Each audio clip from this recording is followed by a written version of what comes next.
Welcome, everyone. I'm going to say hi here with my camera, and then we'll turn that off to help our sound quality here. My name is Caroline Hoy, and I'm with Boardable.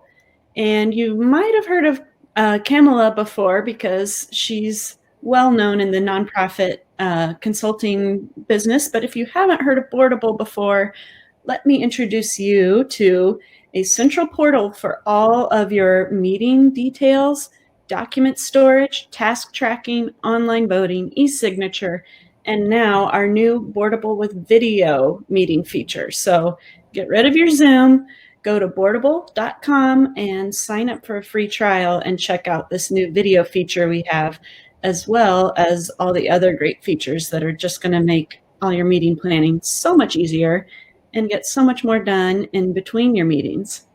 So with that, I'd like to welcome Kamila Brown Washington. Welcome. She's hailing us from Atlanta today. Hi. Hello there. It's great to be here. Thank you for inviting me. My pleasure. I'm from Indianapolis here at Boardable headquarters. I see we've got Massachusetts and wow, South Africa, but let's see. Laura here. She's been all around. We've got people from Ohio and all over. So thank you for introducing yourselves. We've got a lot of great information that we're going to cover today with Kamila about how to get that board of directors really into boss mode. And with that, I'm going to turn my camera off and let you take it away here. All right. I'm going to turn my camera off as well. Very good. So let's go ahead and get started. So have you ever wondered, how do I build a high-performing board?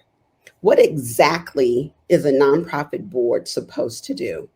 And if I'm the founder, why would I recruit members to be my boss? And how do I recruit board members who will contribute and secure funding?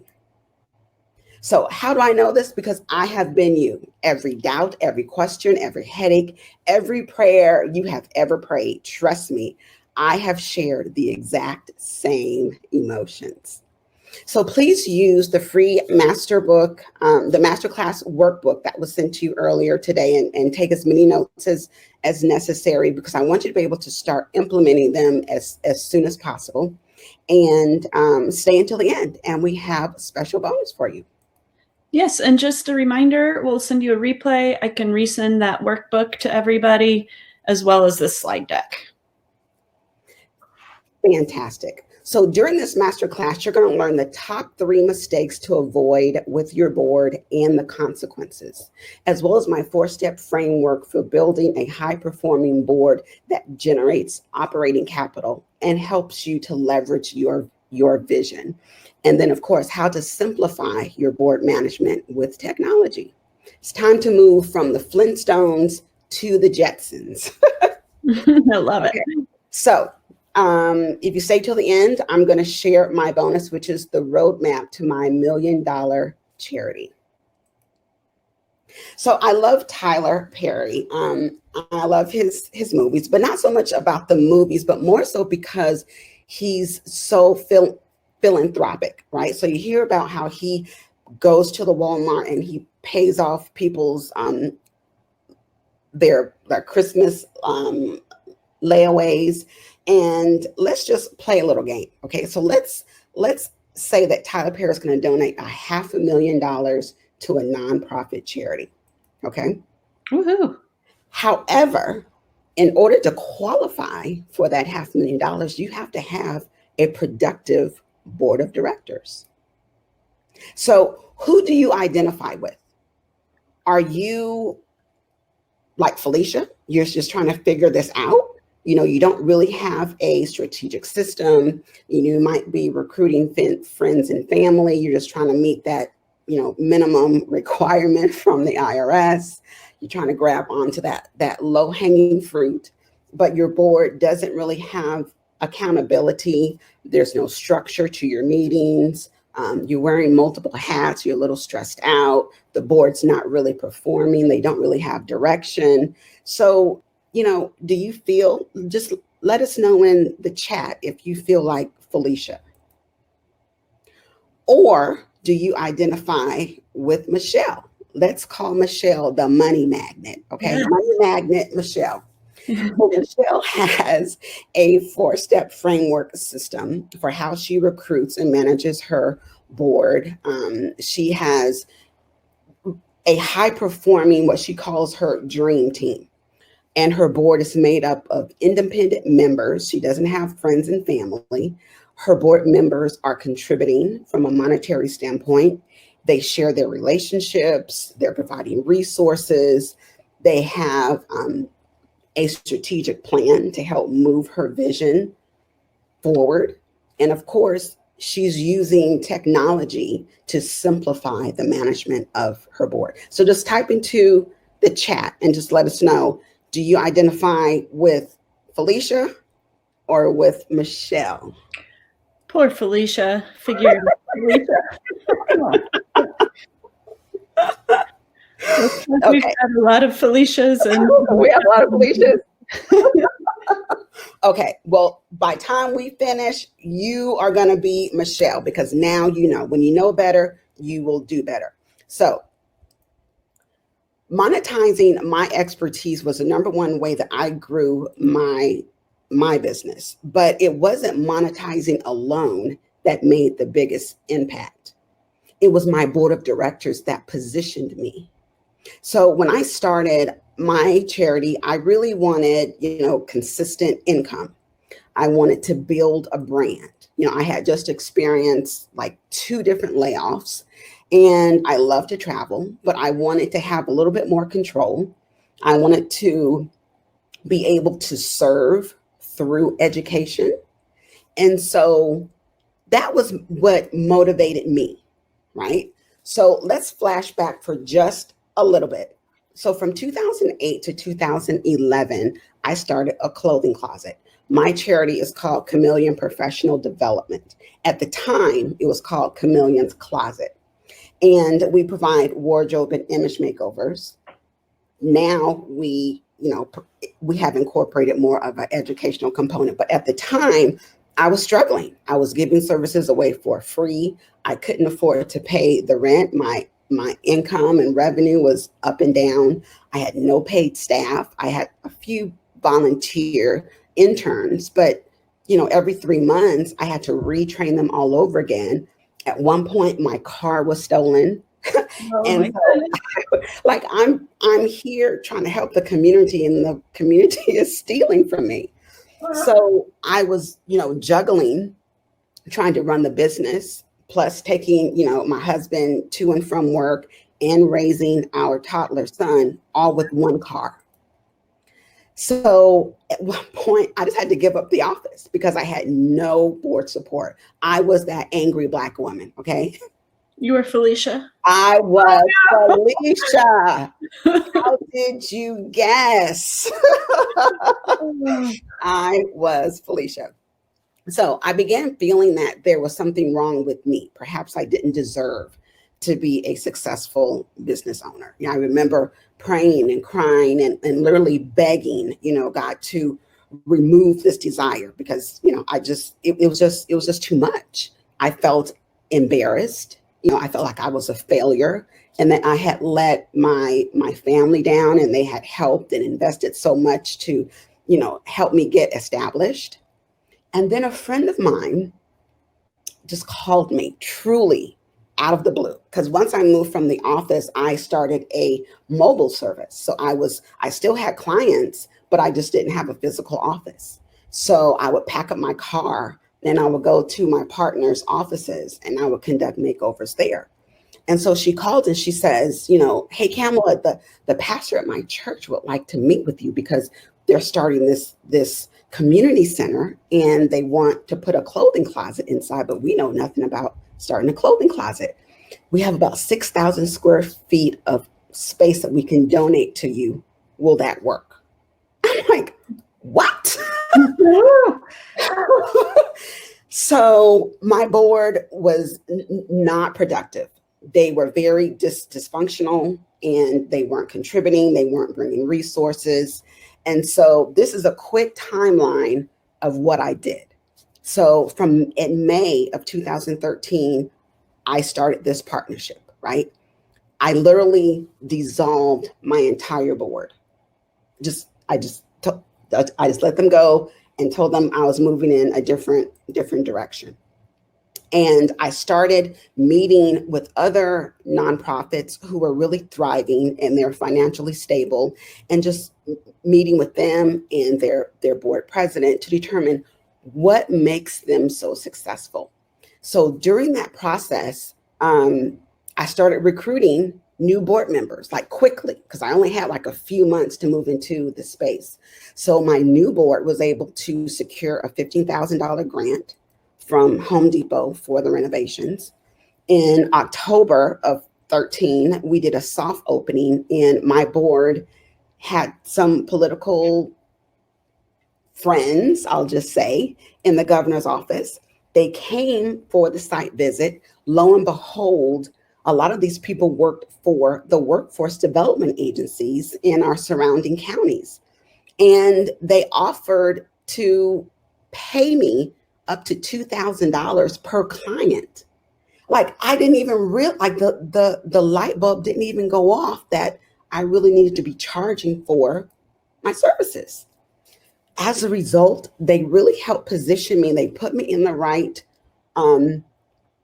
place to where I can meet the right partners who could help me generate revenue. And here are pictures of the new showroom. So we had male and female showrooms. From there, we were able to expand and grow the program to incorporate employment and career coaching.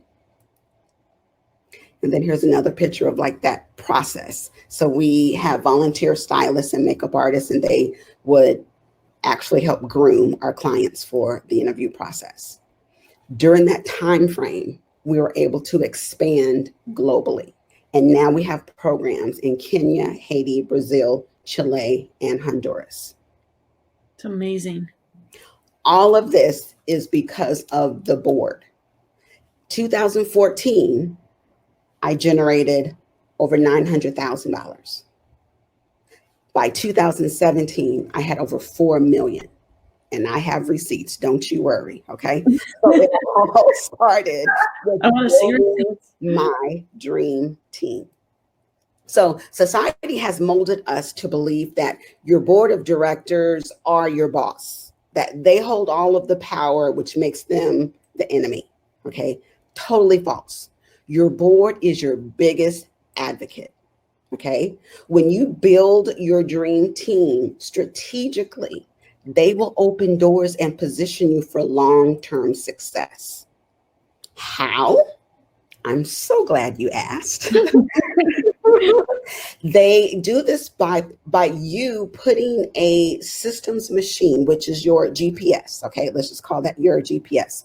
You should have a systems machine in place with specific and intentional goals. That's your destination, right? You have a GPS and you program it where you want to go, right? This is what you have to do. It's just an analogy with your board. Okay, they need to be tasked with certain things that need to be accomplished. And that's when I created B.O.S. mode. And B.O.S. stands for Board, Organization, and Strategic Systems. Okay, so you are the one who should be in B.O.S. mode, not your board. You're the boss. Okay, so these are the receipts that I promised you. So these are my 990s from 2014. You see I have a little over 900,000. 2015, I dipped a little bit, a little over 800,000. In 2016, wow. 2.4 million. In 2017, over 4 million. Amazing. So what kind of impact would it make if you had a productive board? If you just type into the chat, Caroline, you can kind of monitor some of these responses. Yes. Okay, so here are 3 major mistakes to avoid with your board. But I do want to know what or how this will create impact for you. Okay. So, mistake number one, as the founder, you want a board who advises, not governs. Okay. You do not want a governing board. You don't know what you don't know. This is why these mistakes are taking place, right? With a governing board, you relinquish your control because they now govern over you. A governing board is needed if or only when you hire an executive director. So when you get to the point to where you're ready to retire, you no longer want to run your organization, and now you're going to hire an executive director, then your board becomes a governing board. But as the founder, as long as you're involved, that's not what you need. Okay. You are the founder. You will not and should not be recruiting members to be your boss. You never want to relinquish your control. It's very, very, very hard to get back. Okay. You can research the history, the founder of Habitat for Humanity. When he wrote his bylaws, he established a governing board who ended up firing him. Oh. And that's not what you want. Okay. So what has that mistake cost you? It's costing you stress, frustration, self-doubt, right? You probably lack control of your vision, which is your destiny. There might be a power struggle or conflict, and perhaps your own dignity, right? So when you stop making this mistake, you're going to have peace of mind. And you're going to be able to lead your organization according to your vision. Your board members will be advocates for you. And then your personal dignity and respect from your board will be restored. Okay. Mistake number two, all members are required to contribute monetarily. There's a common best practice in the industry called the give-get policy. Okay. It's really called give, get, or get off. But it's called give or get. So your board members are required to contribute. Either they're going to give it personally or they have to go get it. They have to go raise it. It doesn't matter to you how it comes in, as long as it comes in. Okay. Why are you doing this? Again, you don't know what you don't know. Lack of confidence and knowledge. No strategy. You do not have a systems machine in place. And perhaps you might feel a little guilty because you feel like, okay, I have this board, they're volunteering their time, and now I'm going to ask them for money. Yes, you are. Okay. Because it's costing you operating capital. Okay. Right now, you're self-funding, which is a strain on your household. And now your budgets are going to, suffer. So it's a missed opportunity for grants, because I'm sure you at some point have applied for a grant and they ask, what is your board participation? Well, they want to know, do you have 100% board participation? And if you don't, chances are very, very, very likely you're not going to get funded. So once you stop making this mistake, now you're going to have operating capital, whether it's monthly, quarterly, annually, depends on, if you allow their payments to be, spread out, for the year, or how you want to structure that, that's fine. But you want a working board that uses their network and relationships, and they bring resources to the table to help raise funds. All right. The board will provide advice and guidance to strategically help you get from point A to point B. And we're going to dig a little bit deeper about what this means. Okay. So you want a team of champions and ambassadors who will open doors that may have otherwise been closed. Mistake number three, you want an independent board, preferably with corporate executives. My policy, what I share with the members of my program, is only one board member at the most. Okay. It's just too messy when you have a lot of family and friends on your board. So again, it all goes back to you don't know what you don't know. There's no strategy or system machine for profiling the right members. And you probably think that qualified people will not support you, but they will. They will. And you feel, well, no one really knows me. So you become complacent and you may just allow, again, friends or family to serve because it's safe for you, right? But it's costing you wasted time because you're arguing or training and trying to develop a board with no results. And now you have the lack of resources, plus you're emotionally drained. You're doing all the work, you're wearing multiple hats, and you're managing your board, right? You have these extended payments that are dragging out for, long periods of time. So after a while, there might be a power struggle. You want a board who has a means. You want them to be more influential than you, smarter than you, more relationships than you. Okay. You want them to be properly groomed to have a seat at your table. So when you stop doing this, you'll have operating capital literally within 30 to 45 days. And, you'll be able to tap into a much wider pool of resources and volunteers. And then you can attract the funders because now you have 100% board participation. You have an independent board that can be verified. And now you have corporate brands that's recognizable that funders can identify with. Okay. So in the first 90 days, like I shared, I generated over $35,000. Now, you might be thinking, I could never generate 4 or 5-figure annual commitments, but you can, okay? This is Allison. She's a member of my program, and literally overnight, she raised $24,000. So wow. She had her board meeting, and they were like, we were waiting for you to let us know. Like, we thought it was a given that we had to contribute, but we were waiting for you to tell us how much.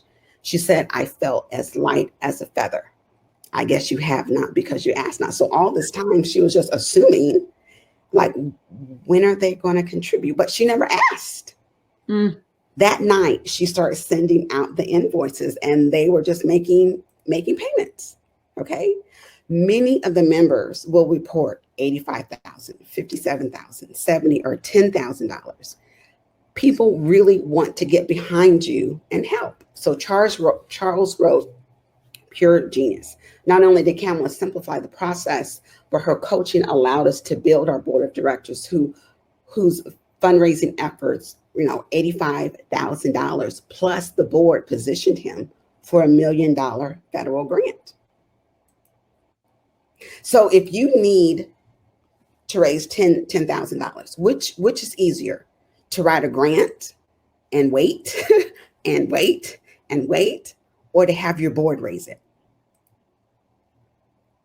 Are you ready? Type in the chat. Let me know. Are you ready for a high performing board? Let me know. Show us some love. Okay. Real quick, can you define the contributions? Are you talking about like a monthly situation or like an annual? Yeah. So board members are required to make an annual pledge to your organization. So depending on the amount that you decide that you're going to request from your board, they may just write a check in one lump sum or they might spread it out. Okay. Mm-hmm. So the importance of being able to identify corporate sponsors is 9 times out of 10 that corporation will pay that annual commitment for their executive. So like the YMCA, Boys and Girls Club, their boards are required to contribute up to $20,000. Wow. And that's because they know that the company is going to pay it for them. So they just give them an invoice. They're going to take that invoice to the accounting department and boom, in 30, 45 days, that organization is going to have a check. Now, if you're working with just, your your own close network, your colleagues, and let's say that you have a pledge of $1,000, right? And they agree to donate $1,000. They might spread that $1,000 out for 12 months, you know? So now Mhm. you're looking at what, $83 a month? Like dragging that out. So it's better, if at all possible, to recruit corporate executives. You don't have to, but you definitely want people with the means so they can just write lump sum checks. Okay. All So right. A let me lot of do. people ready for boss mode in the You chat. ready? Yes. Fantastic. Okay, so this is boss mode. There's 4 modules to the program. And the first one addresses your board profile. You want to be very specific and intentional about who you have on your board based on your program. Module 2 is the courting process. So you want to court your members. I'm going to dig a little bit deeper into all of these. You want to court your board members just like if you were dating someone, right? You want to make sure it's going to be a match. The onboarding process is the orientation. That's how you set the tone and the level of expectation for them to become productive and high performing. And then the last module is systems. You have to put that board management software in place. Okay. Kamila, would you say that this would work as well for people who aren't founders to some degree? Um, yes, yes. I mean, as long as, I mean, if they're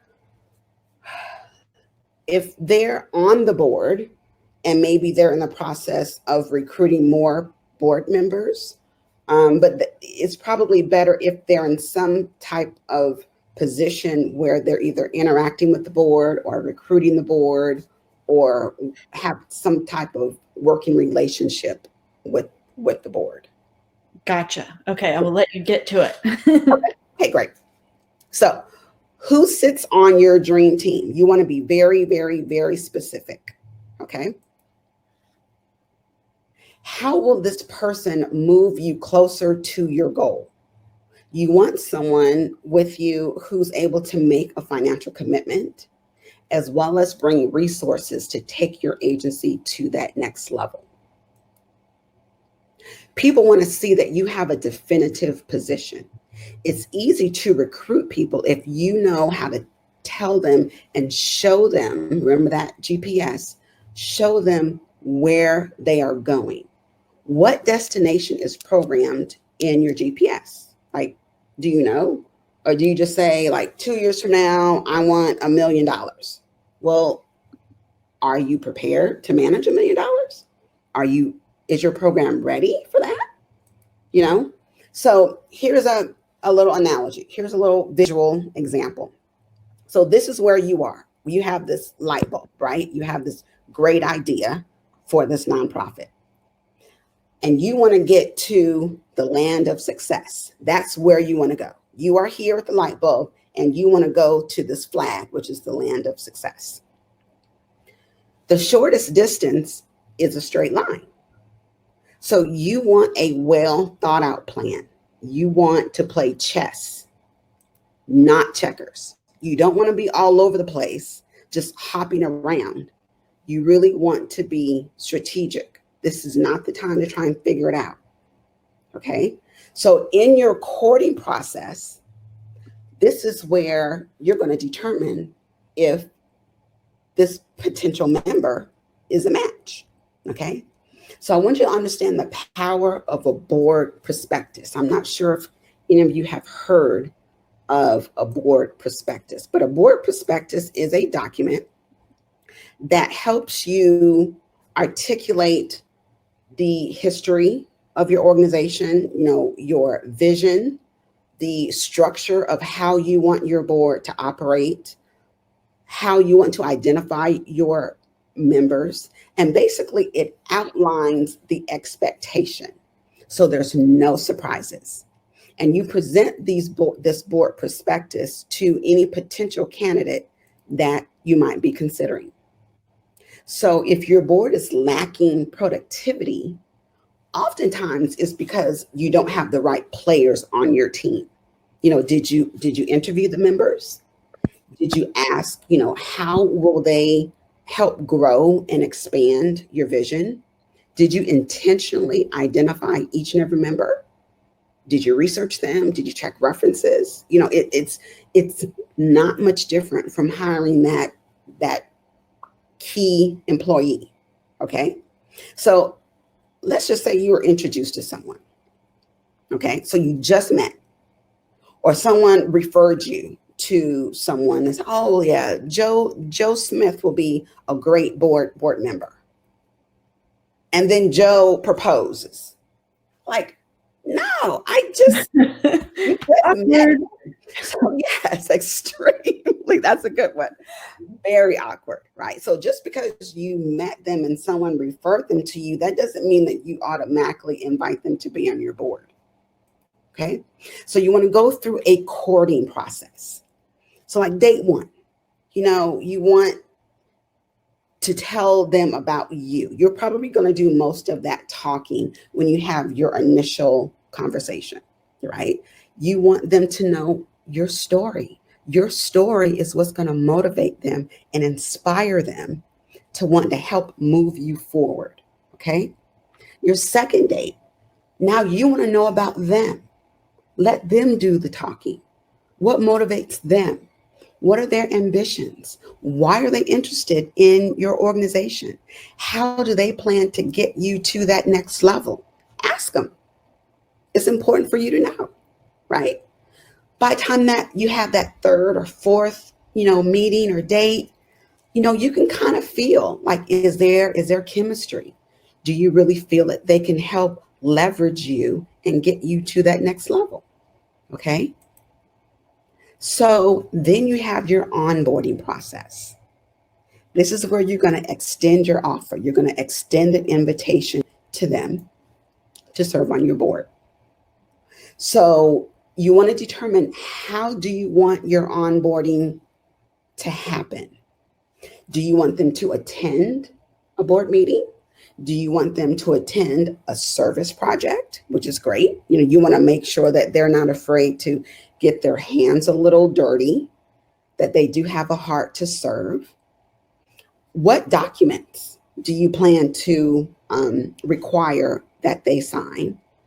And are you going to conduct an orientation? You definitely want a board application. You want a board agreement. You want them to sign a conflict of interest. You want them to agree to your annual commitment. And then you start sending them a monthly invoice. Okay. What is your payment process? Are you able to take credit cards? You use PayPal, Cash App? You have to have all of this in place, because you set the tone for the high performing board. You are the boss. You need to go into boss mode. Okay. So again, same example. You're here and you want to go here. You want to go to the land of success, right? But to get there, there's a lot of sharks, right? A lot of people that you're not quite sure. Can you trust them? Will they deliver? But this is your board. Your board is that bridge. As I say, the bridge over troubled water. Okay. That's your board. So your board typically will serve, a 2 or 3 year term. You can always renew, but ideally they're only there for a short period of time. So you have to have very specific and realistic goals for them to accomplish, because they only have 2 to 3 years to advance you, to move you a little bit further. Okay. Their job is to get you from point A to point B, not all the way through the alphabets, just point A to point B. If anyone plays, sports, you play football, your board doesn't have to score that touchdown. They can just make a couple of first downs. They just want to move the ball a little bit closer to the end zone. Okay. So that's their goal and that's their job. So I want to help manage your level of expectations. They just have to get you from point A wherever your specific vision is, to point B. What is that realistic, attainable goal? Okay. So, how will you manage your board? Through having all of your documents in a centralized. Boardable, excuse me. Boardable, exactly. You want to have a centralized location to keep all your documents. You want to be able to coordinate your meetings, facilitate. You want to manage all of your contacts, the information. You want to be able to track goals, have call in or, video conferences. Boardable even provides you with a success manager to make sure that you're set up with the proper tools and resources. Okay. You have to get out of that old way of managing your board. You don't have time for that. Okay. So all boards, whether it's, you're managing a task or a project or a campaign, right? You have to determine how to filter what's productive and what's not. Okay. If it is going to generate income or raise funds, then it's a part of your system. Okay. That means you're going to be able to move your vision forward. But if it's not going to take you from point A to point B, whatever your destination is, then either it's a waste of time and you need to trash that idea, or you need to delegate it to a volunteer or a committee, something. Okay. But you have to make sure that your board stays focused on the vision to get you to that land of success. Okay. So do you want a dysfunctional board, which is emotionally draining, or do you want a productive board that generates revenue? The scariest thing is not knowing if your board is productive or not. So unless you are producing either progress or profit, it's not productive.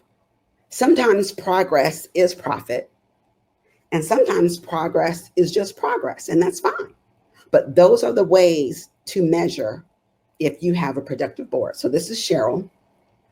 She started, implementing my framework, and then boom, she goes to PayPal and they start paying the invoices that she was sending out. Okay. Hope and prayer are not strategies. So each of my members, they're able to generate a profit because they implement a specific strategic mechanism in their recruitment process. Okay, so if you don't take anything away from today, I want you to know that nonprofit organizations require a strategic infrastructure that begins before you start recruiting your board. Okay, so the big question is, are you ready to focus? Okay, I want you to be able to apply this framework to your own business. And you can regain that freedom as the visionary, because now you can build your own high performing board. Okay. So we're going to go back to the example.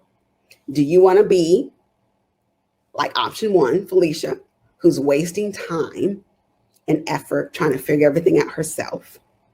Or do you want to be, inspired to be able to work and have your dream team working behind the scenes, moving that needle forward? Quite sure you want to be Michelle. So it's time to say, I know you were all waiting for it, right? Yes. Bye, Felicia. We were all waiting for this moment. Yes. Stop hoping for profit and start creating a profitable plan. Let's say goodbye to Felicia. Okay. So it's time for you to follow a framework that takes the guesswork out of structuring your board. A strategic plan is not, now keep in mind, it's not a magic pill, okay? But what it is a strategy that connects to a profitable plan. So it's not your fault, again, that it hasn't worked. Again, you don't know what you don't know, which is why you need a coach. So it's very, very, very important that at some point in your nonprofit journey that you connect yourself with a coach, someone who's been there, done that, right? There's 3 different ways that you can get to that destination. You can either walk, and you can be like a DIY Felicia trying to figure it out, right? You can drive a car, and then you are taking some action. You're getting some results, but they're not quite scalable. And then you can be that freedom fighter who's on that plane and they can get to where they need to go, right? So think about what vehicle you want to use to get to the next level in your business. Are you ready to go into boss mode? Yes, finally. Yes, yes, yes. So I am open to a Q&A. I do have a program, as you can see, and it's called Boss Mode. And I'm offering this special rate, based on the program itself is valued at close to $7,000. But for you, it's only $69 a month. It's a 12-month program, and you just make payments of $69 a month. And then I provide video instructions for you, worksheets, templates. I share my entire framework. We meet monthly through Zoom, and then we can engage and I can help you get through whatever has you stuck. Like, we can work together, And then, of course, you get 3 free months of Boardable. Okay. All right. We have a lot of questions. It looks like about recruiting those board members. So the first one here is having an issue with recording board of director of recruiting. Why do I keep saying that wrong? When I mention we are a volunteer board, they seem to shy away. And then someone else asks, could you address how to maximize a working board supporting an organization with no staff? Okay. So what I would recommend is that you would have your board divide into subcommittees. Okay. And this is one thing that we did, because I was the exact same. I was a business of one, right? So each board member should chair a separate committee. And they are responsible for recruiting whomever they want on that committee. It can be friends, family, colleagues, whomever they want, fraternity, sorority, whomever, right? But that's going to give you more, lack of a better term, soldiers, right? You're going to have more people who can do the work and help you get things accomplished. So if you divide your board and one board member chairs a finance committee, and maybe that committee is charged with raising a certain level of revenue for the year. You have another committee that might be over like PR or social media management. Okay. So they're going to help get the word out about your organization and share your success story so more people can support and contribute. Someone else is going to chair another committee, someone, and so forth and so on. And then during your monthly meetings, your board members are going to come and they're going to report on the progress of each committee. Okay. So that's one way that you can still have forward movement without being in a position to hire, or until you're in a position to hire. Okay. So a similar question, do you have to recruit folks who have board experience? If not, how the heck do you turn regular folks into board members? I kind of touched on that.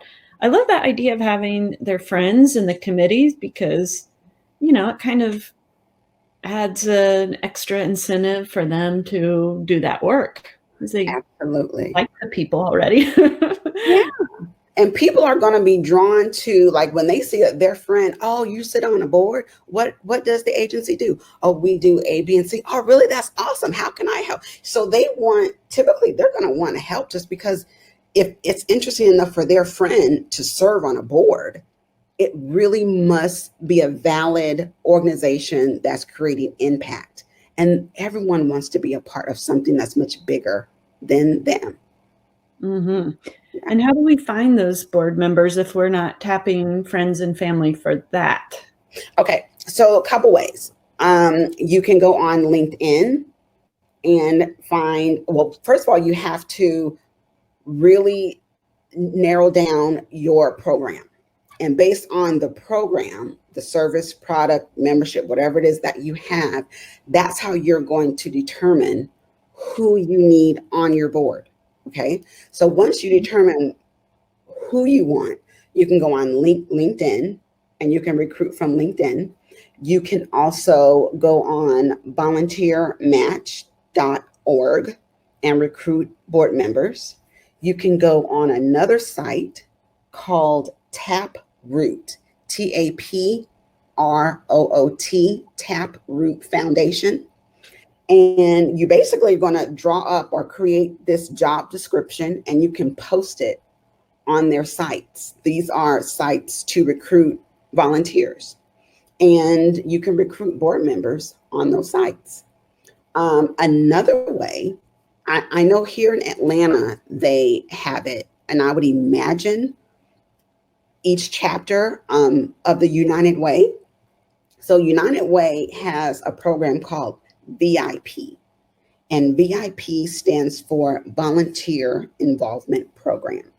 And they meaning United Way, they will recruit executives from your metro county or city, and they um, enroll in this 10-week training program. And United Way trains these executives how to serve on a board.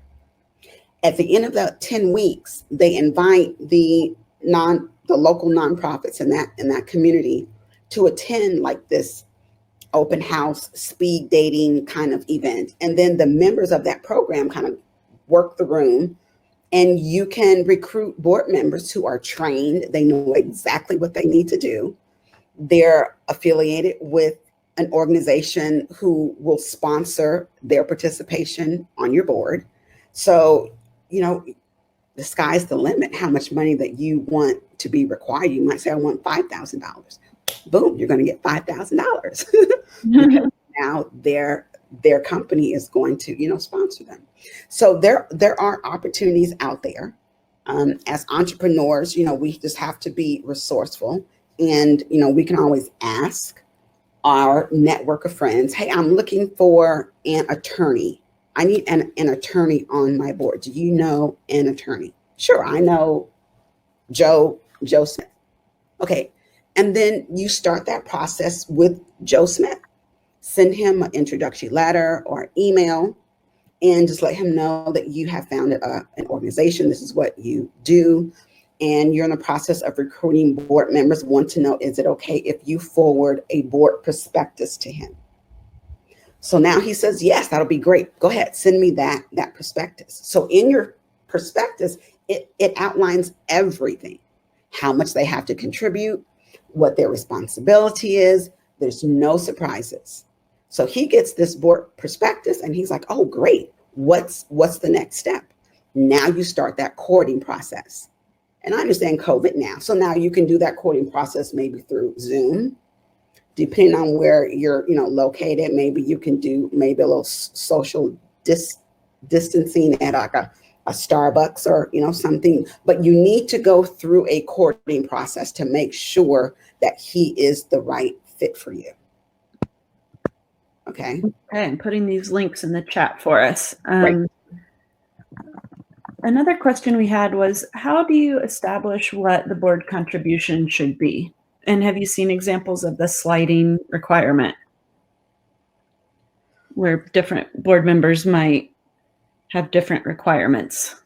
No, I have not seen a sliding requirement, because that's why it's a give or get. So if one or two board members are more financially, stable than others, and they can just write a check outright, the other members can go raise it. So it doesn't have to come out of their personal budget. So I think they keep it that minimal amount consistent with all board members, just to make sure that it's fair for everyone. Now, if a board member is able to give above and beyond, that's great. If they go in, fundraise and generate more above and beyond, super fantastic. But you should still have that base minimum. Like my board, the minimum is $3,500. Every single board member, including myself, we all have to contribute $3,500. Some can just write a check for $3,500. Others might have to break that up into $500 a month, so forth and so on. So I am flexible, because of the amount that I'm requesting to break that up. But some might donate more than that if, How they are. many board members do you have, Kamila? I currently have 9 board members. My goal is to have 13. To me, 13 is like that ideal. Boy, I've never gotten to that level yet. I've gotten to 11, but I haven't gotten to 13. So currently I have 9, and I like to keep my board numbers odd for voting purposes. Yes. Let's see. Amanda asks, how do you approach a cold lead for a board member? Say you find somebody on LinkedIn that meets all the requirements you're hoping for, but you don't actually know them that well. Yeah, exactly. So I would, do the research, use technology, so in their LinkedIn profile, if their email address is not visible, but you see that they work they're the, director of finance at Coca-Cola, you can go on Coke's website, try and find them. There are a lot of avenues to where you can research who they are or where or how to get in contact with them. You can call the company and just say, I'm a local agency and I'm looking to get in contact with Sally, and I would like to get her email address to send her some information, and chances are they're going to give you that information. But on LinkedIn, they most likely will have their contact information on their profile. So I would send them an email and I would just introduce yourself, just very organically. It doesn't have to be structured in the sense that it's a cookie cutter process. Let them see your personality, but just introduce yourself. I know you don't know me. Maybe in the subject you would put nonprofit board recruitment or looking for a board, something that's going to catch their eye to encourage them to open up that email. And I would just introduce yourself to them. Obviously, provide all of the links to your website, your social media pages, because they want to do the research and making sure that you're not scamming them and this isn't, a trick. But provide that information and try and be as transparent as possible, and just ask them, let them know that this is what you're looking to do. You would like to send them a board prospectus. Is that okay? If they reply yes, then the door is open. The door is open. Yeah. I love that. Yes. I think, a lot of people would find that flattering, and if you research that they might be interested in your cause, then it doesn't seem like that big of a risk. I would hope not. I would hope. I mean, I think it's an honor and a privilege to serve on a board of your local nonprofit and be a voice, to be an advocate for the audience that they're serving. Okay. I see a lot of questions here about, is the founder on the board? What happens if you lose your board president? Can the founder become the board president? And I think a lot of those are probably going to be hard for you to answer because it's going to depend on our bylaws, right? Exactly. So it all goes back to your bylaws and how your bylaws are written. Okay. So typically, yes, a founder is able to serve on the board, and they should serve on the board. They should not ever relinquish their vote which is their voice. So if your president has served his or her term, you need to elect another president. If you want to be the president, you can be the president as well. There is no law or rule that you cannot serve as the chair or the president of your own board. The only requirement that the IRS has is that you have a minimum of 3 board members. Okay. Someone was asking how you were able to dissolve your board. That is that's kind of a diva move. I like it. Yeah. And look, if I do it all over again, I would not have done it the way that I did. I would have still dissolved the board, not all at one time. So what I did, because I kind of panicked because I was about to move into this new facility and did not want to mess up this opportunity. So I went to my board and I shared with them that I am in the process of transitioning the organization and I want to take it in a different direction. So for now, I'm going to dissolve the board. And once I figure out what the new direction is, if it's something that you are interested in, I will let all of you know. And we'll start that recruiting process all over again. I made it short and sweet. It wasn't up for a vote. I just did it. Yeah. There's a question here. If you're receiving an income as the founder and you're on the board, is that something that we can do? I would imagine you would just abstain from any votes about your own salary or whatever, but. Right. So you don't receive a salary as the founder. You receive a salary as the executive director. The executive director or CEO of your organization, that's a staff position. That's a salaried position.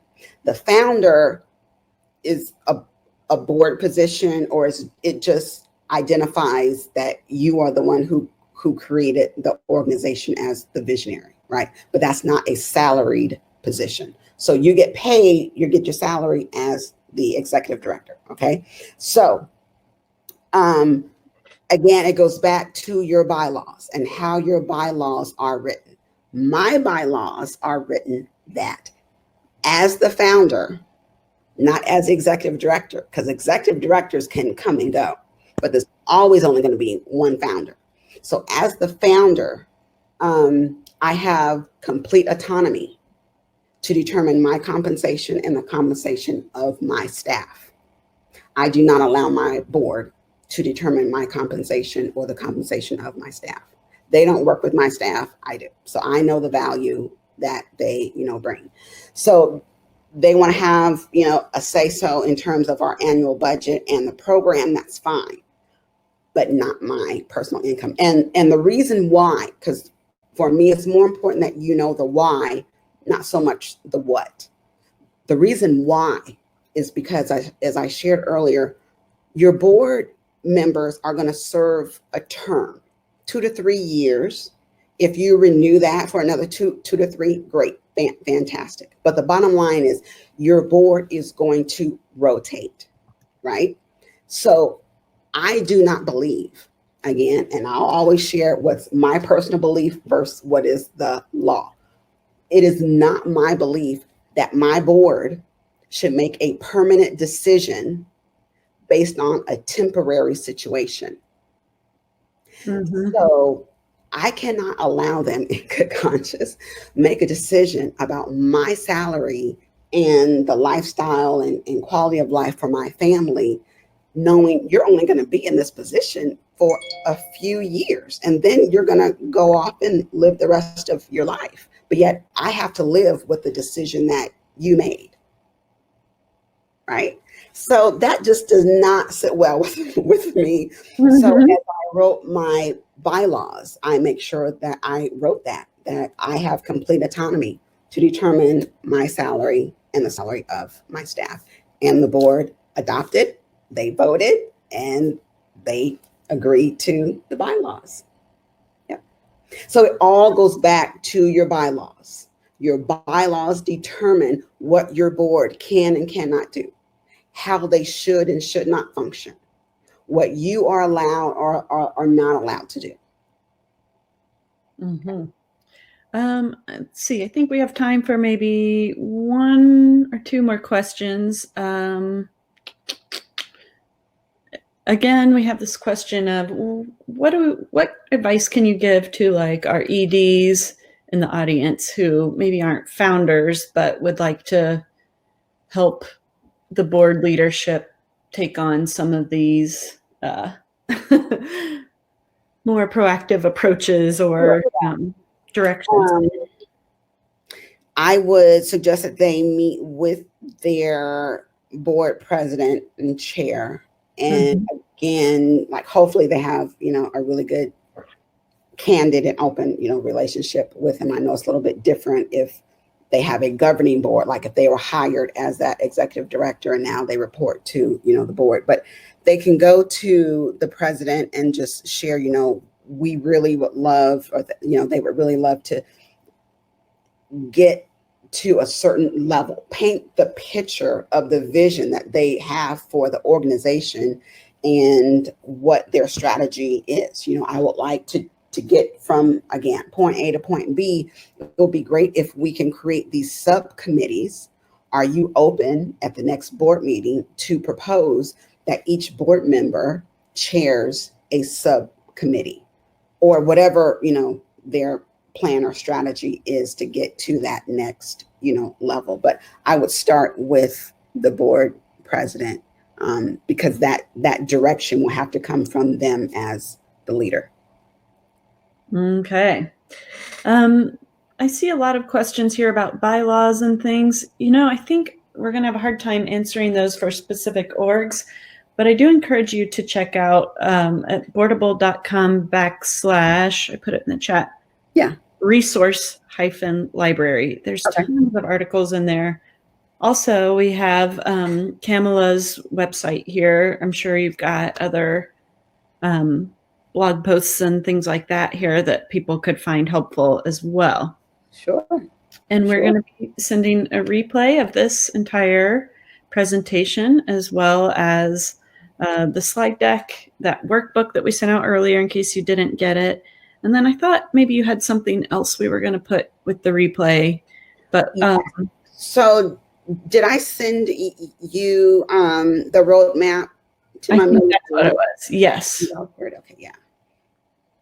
So I'm not sure if that's something we can download here or you have to send it to them via email, but whatever works best for you is fine. I'll send it in the replay so that those who weren't able to make it today get that information too. Cool. Well, I want to thank you all for coming today, and especially Kamila for sharing your extraordinary story and how to get to boss mode. Truly my pleasure. Thank you for inviting me. Wonderful. I hope you'll visit both of our websites here and check it out. Okay, we'll see you next time. Take care, everybody. Be safe. Bye-bye.